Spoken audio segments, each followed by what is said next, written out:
ನಮಸ್ಕಾರ. ಮಾಟ ಮಂತ್ರ ಮಾಡಿಸಿದ ವ್ಯಕ್ತಿ ಯಾರೆಂದು ಕಂಡುಹಿಡಿಯುವ ಏಕೈಕ ದೇವಸ್ಥಾನ ಇರೋದು ಎಲ್ಲಿ? ವಿಡಿಯೋನ ಪೂರ್ತಿ ನೋಡಿ ಗೊತ್ತಾಗ್ತಾ ಹೋಗುತ್ತೆ. ಇವಾಗ ನಿಮಗೆ ಏನೋ ವ್ಯಕ್ತಿಗಳ ಮೇಲೆ ಅನುಮಾನ ಇರುತ್ತೆ, ಇವರೇ ಮಾಟ ಮಂತ್ರ ಮಾಡಿಸ್ಬಿಟ್ಟಿದ್ದಾರೆ, ಅದಕ್ಕೆ ನನಗೆ ಅನಾರೋಗ್ಯದ ಸಮಸ್ಯೆ ಬರ್ತಾ ಇದೆ, ಪದೇ ಪದೇ ಆಸ್ಪತ್ರೆಗೆ ಹೋಗ್ತಾ ಇದ್ದೀನಿ, ಎಷ್ಟು ಆಸ್ಪತ್ರೆಗೆ ತೋರಿಸಿದ್ರು ಕಾಯಿಲೆ ವಾಸಿ ಆಗ್ತಿಲ್ಲ. ಒಳ್ಳೊಳ್ಳೆ ಫಿಸಿಷಿಯನ್ಸ್ ಆಯಿತು, ಒಳ್ಳೊಳ್ಳೆ ಡಾಕ್ಟರ್ಸ್ಗಳು, ayurvedic, homeopathy, allopathy, English medicines ಎಲ್ಲ ಕಡೆ ಆಸ್ಪತ್ರೆಗೆ ತೋರಿಸಿದ್ವಿ, ಆದರೂ ನಮಗೆ ಕಾಯಿಲೆಗಳು ವಾಸಿ ಆಗ್ತಿಲ್ಲ. ಸ್ಕ್ಯಾನಿಂಗ್ ಮಾಡಿಸಿದ್ವಿ, ಬ್ಲಡ್ ಟೆಸ್ಟ್ ಮಾಡಿಸಿದ್ವಿ, MRI ಸ್ಕ್ಯಾನಿಂಗ್ ಮಾಡಿಸಿದ್ವಿ, CT ಸ್ಕ್ಯಾನ್ ಮಾಡಿಸಿದ್ವಿ, ಎಲ್ಲ ನಾರ್ಮಲ್ಲು ಅಂತಾರೆ, ನಮಗೆ ಕಾಯಿಲೆಗಳು ವಾಸಿ ಆಗ್ತಿಲ್ಲ. ಯಾವುದೋ ಮಾಟ ಮಂತ್ರ ಆಗಿರ್ಬೋದು, ಏನೋ ಊಟದಲ್ಲಿ ಏನಾದರೂ ಒಂದು ಪ್ರಯೋಗ ಆಗಿರ್ಬೋದು, ಈ ಥರ ಎಲ್ಲ ನಿಮಗೆ ಒಂದು ಚಿಂತೆ ಕಾಡ್ತಿರುತ್ತೆ. ಅದಕ್ಕೆ ಯಾವ ದೇವಸ್ಥಾನ ಅಂತ ಹೇಳ್ತೀನಿ, ವಿಡಿಯೋನ ಪೂರ್ತಿ ನೋಡಿ. ಮೊದಲು ಹೊಸದಾಗಿ ವಿಡಿಯೋ ನೋಡ್ತಾ ಇದ್ದವರು, ಮೊದಲನೇ ಬಾರಿ ವಿಡಿಯೋ ನೋಡ್ತಾ ಇದ್ದವರು ಚಾನಲ್ ಸಬ್ಸ್ಕ್ರೈಬ್ ಮಾಡ್ಕೊಳ್ಳಿ. ವಿಡಿಯೋ ಇಷ್ಟ ಆದರೆ ಲೈಕ್ ಮಾಡಿ, ಎಲ್ಲರಿಗೂ ಶೇರ್ ಮಾಡಿ. ಇದೊಂದೇ ಅಲ್ಲ, ಇನ್ನು ಹಣಕಾಸಿನ ಸಮಸ್ಯೆ ಬಂದರೆ, ಸಾಲ ಬಾಧೆಗಳ ಸಮಸ್ಯೆಗಳು ಬಂದರೆ, ಗಂಡ ಹೆಂಡತಿ ನಡುವೆ ಜಗಳ ಕಲಹ ಮನಸ್ತಾಪ ಭಿನ್ನಾಭಿಪ್ರಾಯಗಳು ಬಂದರೆ, ಅತ್ತೆ ಸೊಸೆ ನಡುವೆ ಜಗಳ ಬಂದರೆ, ಗಂಡ ಹೆಂಡತಿ ನಡುವೆ ಜಗಳ ಕಲಹಗಳು ಬಂದರೆ, ಇದಕ್ಕೂ ಸಂಶಯ ಪಟ್ಬಿಡ್ತೀರ, ಈ ವಿಚಾರಕ್ಕೂ ಸಂಶಯ ಪಡ್ತೀರಾ. ಮತ್ತು ಬಿಸ್ನೆಸ್ಸು ಭಾಳ ಚೆನ್ನಾಗಿ ಆಗ್ತಿರುತ್ತೆ, ವ್ಯಾಪಾರ ಇಷ್ಟು ವರ್ಷ ನಾವು ಎಷ್ಟು ಚೆನ್ನಾಗಿದ್ವಿ, ವ್ಯಾಪಾರ ಆಗ್ತಿತ್ತು, ಇವಾಗ ನೋಡಿದರೆ ವ್ಯಾಪಾರ ಡಲ್ ಆಗ್ತೈತೆ, ವ್ಯಾಪಾರನೇ ಲಾಸ್ ಆಗಿಬಿಡ್ತು. ಯಾರೋ ಮಾಟ ಮಂತ್ರ ಮಾಡಿಸಿರ್ಬೋದು, ಯಾರೋ ನಮಗೆ ಮಾಡಿಸಿದಾರೇನೋ, ಅದಕ್ಕೆ ನಮಗೆ ಹಿಂಗಾಗ್ಬಿಟ್ಟೈತೆ, ಈ ಥರದ್ದೆಲ್ಲ ಸಂಶಯಗಳಿರುತ್ತೆ.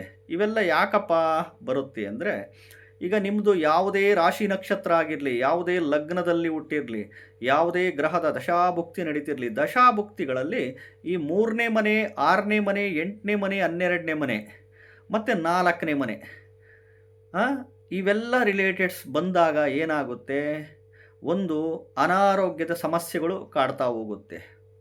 ಒಂದು ಅನಾರೋಗ್ಯದ ಸಮಸ್ಯೆ, ಪದೇ ಪದೇ ಆಸ್ಪತ್ರೆಗೆ ಹೋಗೋದು, ಬೆಡ್ ರಿಡನ್ ಆಗೋದು, ಆಸ್ಪತ್ರೆಯಲ್ಲಿ ತೋರಿಸ್ತಾ ಇರೋದು, ಟ್ರೀಟ್ಮೆಂಟ್ ತಗೊಂತಾ ಇರೋದು, ಕಾಯಿಲೆಗಳು ವಾಸಿಯಾಗಲ್ಲ, ಲಾಂಗ್ ಟರ್ಮ್ ಡಿಸೀಸಸ್ ಅಂತೀವಿ, ಅಪಘಾತಗಳು, ಆಕ್ಸಿಡೆಂಟ್ಸ್ಗಳು, ಬಿದ್ದು ಪೆಟ್ಟು ಮಾಡ್ಕೊಳೋದು, ಎಷ್ಟು ಆಸ್ಪತ್ರೆಗೆ ತೋರಿಸಿದ್ರು ವಾಸಿನೇ ಆಗದಲೇ ಇರೋದು.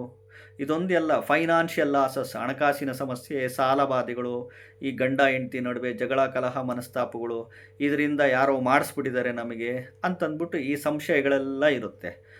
ಇದೆಲ್ಲ ಒಂದು ಮಾನಸಿಕವಾದ ಖಿನ್ನತೆಯಿಂದ ತೊಳಲ್ತಿರ್ತೀರ, ಡಿಪ್ರೆಷನ್ಸ್ ಆಗಿರ್ತೀರ, ತುಂಬ ನೋವಿನಲ್ಲಿ ಒದ್ದಾಡ್ತಿರ್ತೀರ, ತುಂಬ ಡಿಪ್ರೆಷನ್ನು, ತುಂಬ ಸ್ಟ್ರೆಸ್ಸು, ಸ್ಟ್ರೈನು, ವರಿಗಳು ಮಾಡ್ಕೊತಿರ್ತೀರ.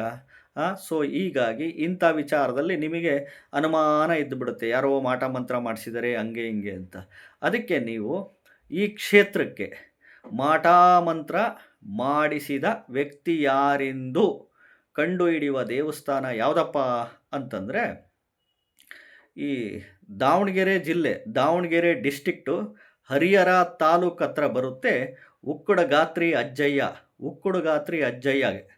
ದೇವಸ್ಥಾನಕ್ಕೆ ಹೋಗಿ ನಿಮ್ಮ ಮನಸ್ಸಲ್ಲಿ ಆ ಥರದ್ದು ಏನಾನ ಮೈಂಡಲ್ಲಿ ತುಂಬ್ಕೊಂಬಿಟ್ಟಿರ್ತೀರ, ಆ ಒಂದು ರಿಲೇಟೆಡ್ಸ್ ಏನಾದರೂ ಇದ್ದರೆ ಉಕ್ಕುಡಗಾತ್ರಿ ಅಜ್ಜಯ್ಯನಿಗೆ ಬೇಡ್ಕೊಳ್ಳಿ. ನಮಗೆ ಆ ಥರದ್ದು ಏನಾನ ಇದ್ದರೆ ಆ ವ್ಯಕ್ತಿಗೆ ಒಳ್ಳೆಯದು ಮಾಡಲಿ, ನನಗೆ ಈ ಕಾಯಿಲೆಯಿಂದ ಸಂಪೂರ್ಣ ವಾಸಿಯಾಗಿ ಮಾನಸಿಕ ಖಿನ್ನತೆಯಿಂದ, ಮಾನಸಿಕ ತೊಳಲಾಟದಿಂದ, ಡಿಪ್ರೆಷನ್ನಿಂದ ಹೊರಗೆ ಬಂದು ನನಗೆ ಕಾಯಿಲೆಯೆಲ್ಲ ವಾಸಿ ಮಾಡು ಅಂತ ಭಗವಂತನಿಗೆ ಕೇಳ್ಕೊಳ್ಳಿ ಅಷ್ಟೇ. ಒಂದು ಅರ್ಥ ಆಯ್ತಾ? ಈ ರೀತಿ ಅಮಾವಾಸ್ಯೆಗಳು ಮಾಡಬೇಕು. ಒಂದು 8 ಅಮಾವಾಸ್ಯೆ, 2 ತಿಂಗಳಿಗೊಂದು ಸರಿ ಅಮಾವಾಸ್ಯೆ, 2 ತಿಂಗಳಿಗೊಂದು ಸರಿ ಅಮಾವಾಸ್ಯೆ ಬರುತ್ತಲ್ಲ, ಆ ಸಂದರ್ಭದಲ್ಲಿ ಹೋಗಿ ದೇವರಿಗೆ ಕೇಳ್ಕೊಳ್ಳಿ. ಇದು ಪವರ್ಫುಲ್ಲು ಕ್ಷೇತ್ರ. ಉಕ್ಕುಡುಗಾತ್ರೆ ಅಜ್ಜಯ್ಯ, ದಾವಣಗೆರೆ ಡಿಸ್ಟಿಕ್ಟು, ದಾವಣಗೆರೆ ಜಿಲ್ಲೆ, ಹರಿಹರ ತಾಲೂಕು ಹತ್ರ ಬರುತ್ತೆ. ಉಕ್ಕುಡುಗಾತ್ರೆ ಅಜ್ಜಯ್ಯ ದೇವಸ್ಥಾನ. ಈ ಮಾಟ ಮಂತ್ರ, ವಾಮಾಚಾರ, ದೆವ್ವ, ಭೂತ, ಪ್ರೇತ ಈಗಿನ ಕಾಲದಲ್ಲೂ ಕಲಿಯುಗದಲ್ಲಿ ಸಾಕಷ್ಟು ಜನ ನಂಬಲ್ಲ, ಸಾಕಷ್ಟು ಜನ ನಂಬ್ತಾರೆ, ಅದು ಅವರವರಿಗೆ ಬಿಟ್ಟಿರೋಂಥ ವಿಷಯ. ಈ ರೀತಿ ಸಮಸ್ಯೆಯಿಂದ ಬಾಧಿಸ್ತಾ ಇದ್ದರೆ ಈ ಕ್ಷೇತ್ರಕ್ಕೆ ಹೋಗಿ ಅಜ್ಜಯ್ಯನಿಗೆ ಬೇಡ್ಕೊಳ್ಳಿ, ಖಂಡಿತವಾಗ್ಲೂ ಒಳ್ಳೆಯದು ಆಗೇ ಆಗುತ್ತೆ. ಯಾಕಂದರೆ ಜ್ಯೋತಿಷಿಗಳಾಗಿ ನಾವು ಮಾರ್ಗದರ್ಶನ ಮಾಡೋದಷ್ಟೇ. ನಾವೇನು ಜ್ಯೋತಿಷಿಗಳು ದೇವರಲ್ಲ, ಪವಾಡ ಮಾಡೋರಂತೂ ಖಂಡಿತವಾಗ್ಲೂ ಅಲ್ಲ. ಏನು ಇಂತಿಂಥ ಸಮಸ್ಯೆಗಳಿಗೆ ಇಂತಿಂಥ ದೇವಸ್ಥಾನ, ಇಂತಿಂಥ ದೇವರು ಮೊರೆ ಹೋಗಬೇಕು ಅಂತ ಹೇಳೋದಷ್ಟೇ ಒಂದು ರಿಲೇಟೆಡ್ಸು.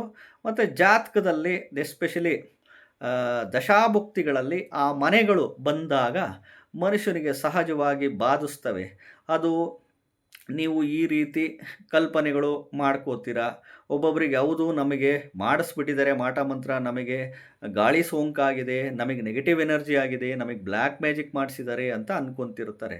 ಸೊ ಪಾಪ ಇದೆಲ್ಲ ನಿಮ್ಮ ಒಂದು ವೈಯಕ್ತಿಕ ಇದಕ್ಕೆ ಬಿಟ್ಟಂತೆ ವಿಚಾರ. ಯಾಕೆಂದರೆ ನೋವು ಯಾರಿಗಿರುತ್ತೋ ಅವ್ರಿಗೆ ಮಾತ್ರ ಗೊತ್ತಿರುತ್ತೆ.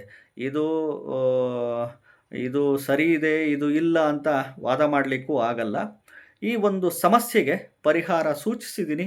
ಹೋಗಿ ದೇವಸ್ಥಾನಕ್ಕೆ, ದೇವ್ರ ಮುಂದೆ ಡಿಮ್ಯಾಂಡ್ ಮಾಡಿ ಕೇಳ್ಕೊಳ್ಳಿ, ಒಳ್ಳೇದು ಆಗೇ ಆಗುತ್ತೆ. ಹೊಸದಾಗಿ ವಿಡಿಯೋ ನೋಡ್ತಾ ಇದ್ದವರು, ಮೊದಲನೇ ಬಾರಿ ವಿಡಿಯೋ ನೋಡ್ತಾ ಇದ್ದವರು ಚಾನಲ್ ಸಬ್ಸ್ಕ್ರೈಬ್ ಮಾಡ್ಕೊಳ್ಳಿ. ವಿಡಿಯೋ ಇಷ್ಟ ಆದರೆ ಲೈಕ್ ಮಾಡಿ. ಅಲ್ಲಿ ಹೋಗೋಕ್ಕಾಗ್ದಲೇ ಇದ್ದವರು ಮನೆಯಲ್ಲೇ ಪ್ರತಿದಿನ ಹನುಮಾನ್ ಚಾಲೀಸ್ 7 ಬಾರಿ, ಹನುಮಾನ್ ಚಾಲೀಸ್ನ 7 ಬಾರಿ ಪಠಣೆ ಮಾಡ್ತಾ ಬನ್ನಿ. ನಮಸ್ಕಾರ.